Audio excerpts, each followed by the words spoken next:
to female transsexuals for more than a year. 14 minutes. What have you noticed so far?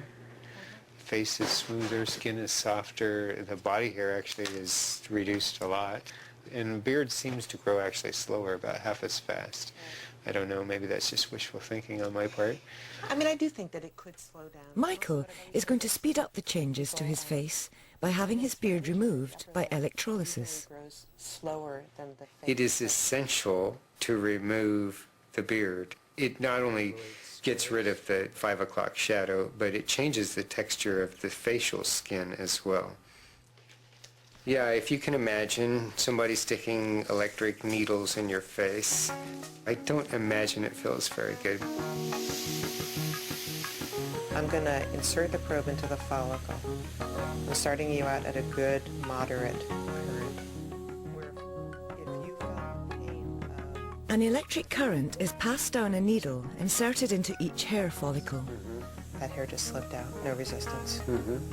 It's causing enough tissue destruction so that that follicle doesn't have the cells or the papilla to cause a hair to grow in that follicle. No, this isn't as bad as I thought it would be. Someone took the trouble to count that there are 1,270 follicles. Zapping them all will take a year to a year and a half of treatment. Weird things. Okay, here's some ice for you. And you can just hold it on the treatment area for 15 or 20 minutes. Electrolysis costs $150 to $200 for a 2-hour session. Exactly. Okay. When doing a full beard, it's a lot of hair. And it is a serious commitment to have it all removed. And it does work. It will cost Michael thousands, but he will save on razors and shaving cream. It is something that is expensive. It takes time and commitment on your part. Yeah, no, that's what transition is all about, committing to yourself, and Right. it's not just electrolysis, but therapy and hormones and ultimately the surgery. Right. So I'm committed to going through with it. Beautiful. On this trip, Michael is spending only 2 days in San Francisco to start his transition to female. Then he will return home to decide his future. That's incredible. Yeah.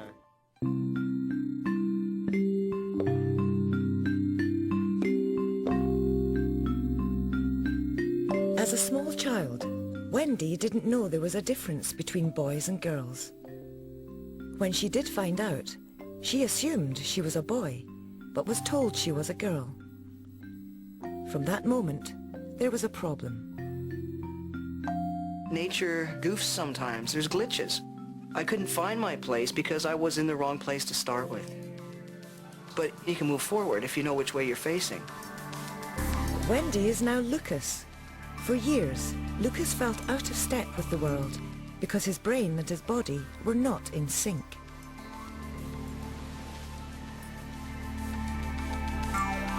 This is who I am. This is how I've always been to myself, and now you guys get to see it too. Lucas is now 50 years old, lives in Vancouver, British Columbia, and has completed his transition from female to male. I've just blossomed. I've just come into my own, outside and inside. I've been able to grow up in a way that I would have never been able to grow up before. I've been able to take my place and just show up for life. Lucas struggled with his gender conflict until he was 40. Even his father knew that his daughter felt like his son. He used to say I should have been born a boy. But then when it became, well, good news and bad news, Dad, the good news is I figured out a way to do that. He suddenly reverted to very sentimental feelings about his daughter, understandably. He was in his 80s and it was a stretch for him. But he knew what it meant. He knew that for me that meant completion. In 1998, after 2 years of hormone therapy, Lucas had a double mastectomy and chest reconstruction. I knew it was something I needed to have, and it's just back to how do you know you're left-handed. I just knew that I needed to do this. It's something that those of us that pursue chest reconstruction, it takes a while to sit with your chest back or just wearing a t-shirt. It's just such a foreign freeing experience. 5 years later, he underwent the most radical of sex reassignment surgeries, genital reconstruction, that took 11 hours. Well, because I was a man born without a penis, really, and the world doesn't revolve around that, but it's certainly part of it. The same as if I was missing an ear or one of my hands, I'd want the nearest replica as possible so that it could do what it was expected to do. The operation is called phalloplasty. The plastic surgeons cut off a chunk of Lucas's forearm. They fashioned it into a penis, using his female genitalia to preserve sensitivity and function. A skin graft was taken from his thigh to repair the arm. It's a difficult procedure. It's intricate. It's very three-dimensional because, I mean, you're changing completely the aspect of something. It's not like putting a bone graft or doing a nose. It's a controversial series of operations. On a scale of 1 to 10, probably the phalloplasty is 10, being the hardest. Phalloplasty can cost tens of thousands of dollars. Apart from the scarring left on other parts of the body, the results are not often ideal.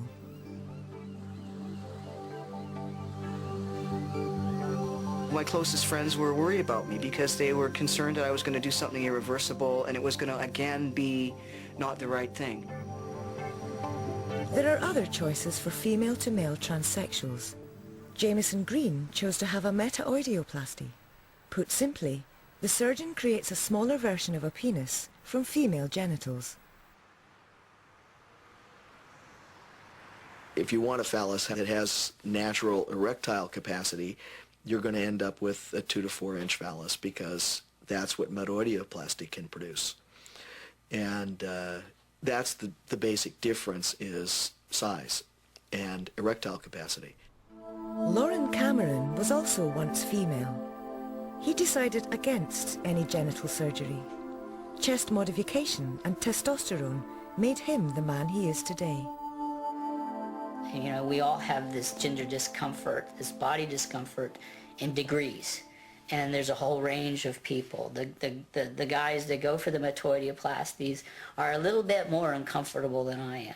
The guys that go for the phalloplasties are even yet more uncomfortable than the guys that get metoideoplasties.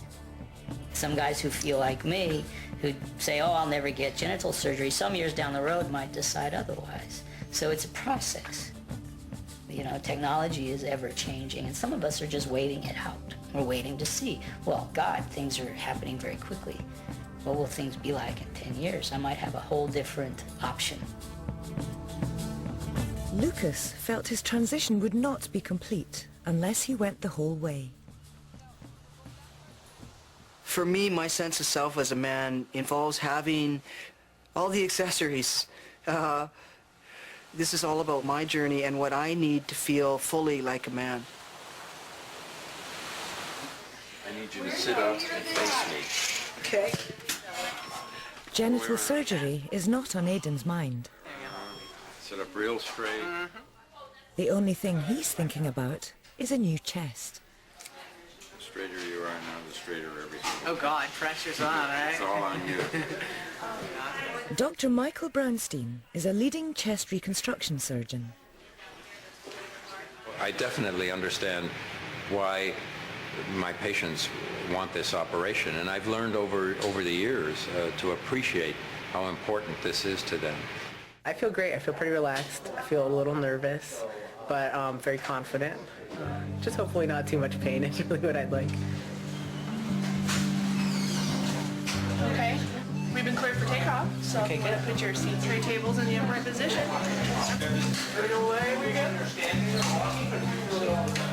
I know this procedure is irreversible and I can never go back. And you have to understand that this is something that, like, from the day that I began puberty, I've just longed for, with never a day that I liked my chest and never a day that I thought it was great to have, that there's no question in my mind. The operation is in 2 stages. Aiden's breasts will be removed. Then, Dr. Brownstein will graft the nipples back onto Aiden's new chest. We're dissecting the breast tissue and subcutaneous tissue up to the upper extent of the breast.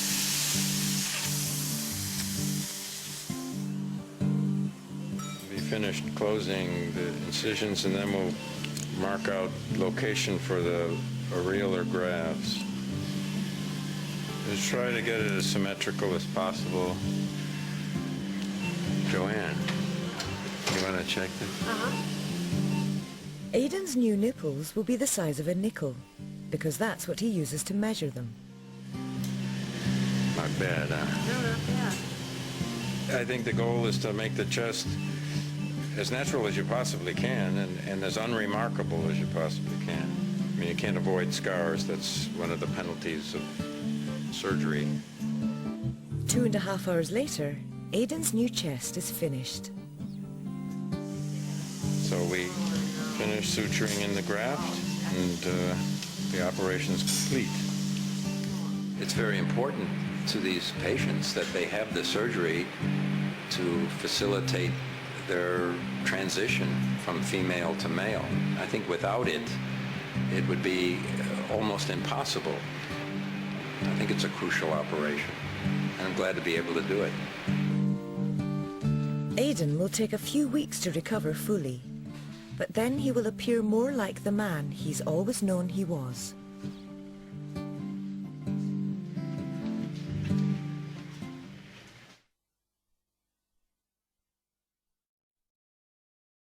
This is oil controlling lotion that will help to control the shine. I'm putting a shadow right here to help straighten out the line of the nose. To become a woman, Michael is inducted into the mysterious power of makeup.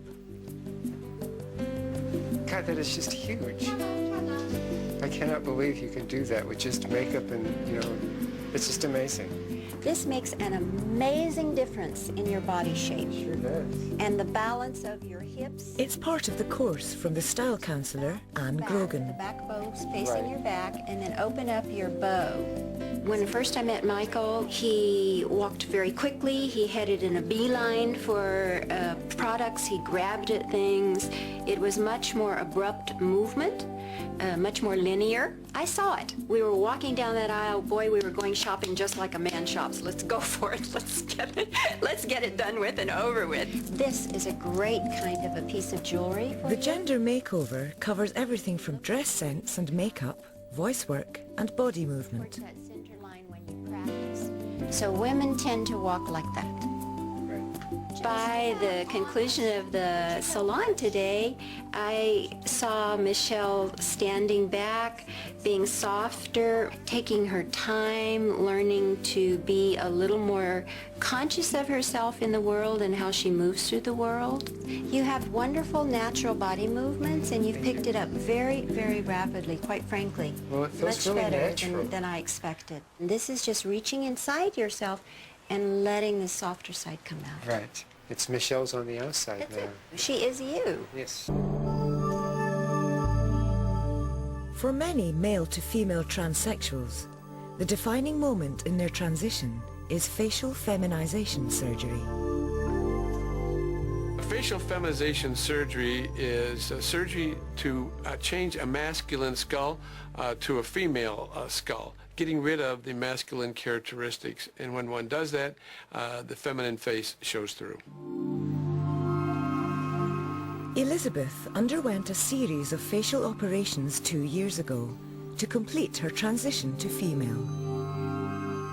As I was transitioning, I realized that I was a very ugly man in a dress. There was no doubt about that. And I tried my best to do what I could to improve my looks. And I did the best I could with what I had.